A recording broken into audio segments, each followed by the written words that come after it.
प्रयागराज के ग्राम पंचायत हुंडा करछना प्रयागराज के प्रांगण में विश्व के सबसे लोकप्रिय नेता भारत के प्रधानमंत्री माननीय श्री नरेंद्र मोदी जी के आह्वान पर विकसित भारत संकल्प यात्रा का यह आयोजन हो रहा है, जिसमें हम सब शपथ लेंगे। सब लोग अपने स्थान पर खड़े हो जाइए, दाहिने हाथ को निकाल करके, दाहिने हाथ को निकाल लीजिए सब लोग और मेरे साथ बोलेंगे सब लोग। दाहिने हाथ को निकालिए, मेरे साथ बोलिए। हम शपथ लेते हैं कि भारत को 2047 तक आत्मनिर्भर और विकसित राष्ट्र बनाने के सपने को साकार करेंगे। गुलामी की मानसिकता को जड़ से उखाड़ फेंकेंगे। देश की समृद्ध विरासत पर गर्व करेंगे। भारत की एकता को सुदृढ़ करेंगे और देश की रक्षा करने वालों का सम्मान करेंगे। नागरिक होने का कर्तव्य निभाएंगे। जोर से बोलेंगे, भारत माता की, भारत माता की, भारत माता की, वंदे वंदे वंदे। बैठ जाइए। यह जो आयोजन हो रहा है, इसमें हमारा संकल्प विकसित भारत की प्रतिज्ञा अभी आप लोगों ने लिया ही। सरकार की योजनाओं का अभी हुआ ही। योग अभी आप लोगों को करके भी दिखाया जाएगा। मिलेट्स मोटे अनाज जो खाना है, लोगों को बताना है। मिलेट्स मोटे अनाज में सावा, कुन, जौ, बाजरा, मक्का, गेहूं, चना, मटर, इन सब चीजों को खाना है, लोगों को जागरूक करना है, लोगों को बताना है। कुछ मिलेट्स हमारे ब्लॉकों में निःशुल्क भी दिए जा रहे हैं। आप लोग अपनी सरकार द्वारा उपलब्ध कराए गए बीजों को ले आकर के उसका लाभ लीजिए। अगले स्टेप में कृषि विभाग से संबंधित अधिकारी आपके बीच हैं।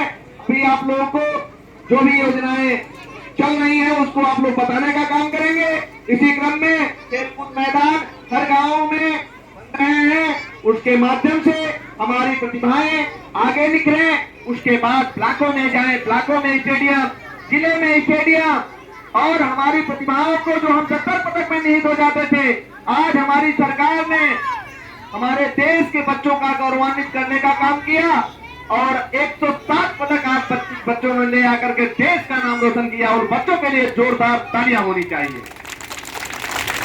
इसी क्रम में पैरा एथलीट गेम में जो हम पहले हे दृश्य देखा जाता था विकलांग बच्चों को, लेकिन आज देश के प्रधानमंत्री जी उनका स्वागत कर रहे हैं। हाँ, दिव्यांग जनों का ये बहुत बड़ी बात है। 111 पदक पाने वाले उन बच्चों के लिए जोरदार तालियां होनी चाहिए। इसी क्रम में आपको पता भी है कि हमारे देश के प्रधानमंत्री जी हर मन की बात में योग और आयुर्वेद पर बोल रहे हैं। पिछली मन की बातों में उन्होंने एक अनवी नामक बच्ची का जिक्र किया। वह बच्ची डाउन सिंड्रोम बीमारी से पीड़ित है। उस बच्ची को हार्ट के ऊपर सर्जरी हो गई है, फिर भी आज वह बच्ची योग और आयुर्वेद के बल पर भारत के विभिन्न खेलों में भाग ले रही है। जोरदार तालियां उस बच्ची के लिए होना चाहिए। इसी क्रम में वोटर जागरूकता का कार्यक्रम चल रहा है। कृपया जो 18 वर्ष की उम्र पूरा कर चुके हो वो आप लोग अपने बीएलओ के पास जाकर के मतदाता सूची में अपना नामांकित करा लें, फॉर्म 6 को भर करके और एक भारत के सफल नागरिक बन जाएं। और जिनके नाम में कुछ विसंगतियां हैं, कृपया वो फॉर्म 8 भर करके संशोधित करा लें। इसी क्रम में जो इस दुनिया में नहीं है या अन्यत्र रह रहे हैं, कृपया ऐसे लोग अपना नाम फॉर्म 7 के माध्यम से विलोपित करने का काम कर लें। यह सारे काम आप लोग यथाशीघ्र कर लेंगे। कारण यह है कि 2024 का चुनाव आपके सामने है। जितना जल्दी आपका हो जाएगा उतना जल्दी आपको मतदाता पहचान पत्र मिल जाएगा। अगले स्टेप में पेंशन संबंधित सरकार की तमाम तरह की योजनाएं चलाई जा रही है, चाहे वो वृद्धावस्था पेंशन हो, चाहे दिव्यांग जन पेंशन हो,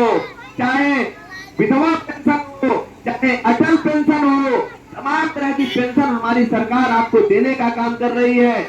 आप लोग लीजिए और लोगों को बताइए। जो हमारे अपात्र लोग अभी भी बचे हैं वो कृपया जिसका पेंशन अभी रुका हुआ है कृपया सीआई करा लें। आपके सचिव के माध्यम से जानकारी मिल रही है, एनपीसीसीआई करा करके और आप अपने पेंशन को प्राप्त कर सकते हैं। अगले स्टेप में स्वास्थ्य संबंधित सरकार की तमाम टीम आपके बीच है और आपको स्वास्थ्य से लेकर के तमाम तरह की योजनाएं चलाई जा रही हैं। जैसे आपको पता भी है कि प्रधानमंत्री जन औषधि केंद्र के माध्यम से जो दवाइयों की कीमत 100 से 150 है, प्रधानमंत्री जन औषधि केंद्र के माध्यम से हमारी सरकार ने आपको 10 से 15 रुपए में देने का काम कर रही है। सरकार की ऐसी पहल के लिए जोरदार तालियां होनी चाहिए। इसी क्रम में आयुष्मान कार्ड के माध्यम से आप सबका 5 लाख तक का इलाज हमारी सरकार देने का काम कर रही है। ऐसी पहल के लिए भी सरकार की जोरदार तालियां होनी चाहिए। इसी क्रम में फसल बीमा से संबंधित तमाम प्रकार की योजनाएं आई हैं, उसका लाभ आप लोग लीजिए, डिजिटल पेमेंट करिए। पीएम किसान से संबंधित हमारी सरकार ने अभी मई जून के महीनों में पीएम किसान से जो भी दिक्कतें थी आपको समाधान करने का काम किया गया, गाँव में कैंप लगा करके। और जो भी बचे लोग हैं कृपया आपकी सरकार आपके द्वार है, आप अपने हक अधिकार को पाने का काम करिए, लोगों को जागरूक करने का काम करिए। अगले स्टेप में गांव की सफाई में, साफ सफाई में सिर्फ सफाई कर्मी का योगदान नहीं होना चाहिए, उसमें सबकी भागीदारी होना चाहिए। इसलिए सब लोग सहयोग करें और साफ सफाई पर ध्यान दें।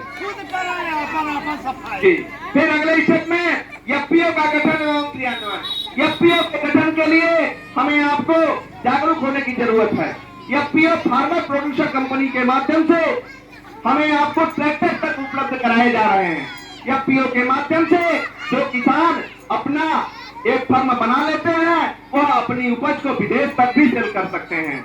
ऐसे किसान अपना एफपीओ बना करके, फार्मर प्रोड्यूसर कंपनी बना करके अपने हिसाब से नाम रख करके उसका लाभ लें। सरकार के द्वारा ट्रैक्टर तक भी उपलब्ध कराए जा रहे हैं। ऐसी पहल के लिए सरकार की जोरदार तालियां होनी चाहिए। इसी क्रम में सामुदायिक शौचालय और शौचालय की सबकी भूमिकाएं होनी चाहिए। जिनको नहीं मिला है कृपया आपके सचिव आपके बीच हैं, आप लोग इनके माध्यम से फॉर्म अप्लाई करके कृपया पात्र लोग अपना लेने का काम करेंगे। इसी क्रम में लोकल फार्मों पर चीजों पर बढ़ावा देना है और सबको जागरूक करना है ज्यादा से ज्यादा, क्योंकि हम बाहर की चीजें जब खरीदते हैं उसमें तमाम प्रकार के किराए से संबंधित कई चीजें उसमें एंट्री होती है। इसलिए आप लोग पास की चीजों को खरीदेंगे तो ज्यादा से ज्यादा कम लागत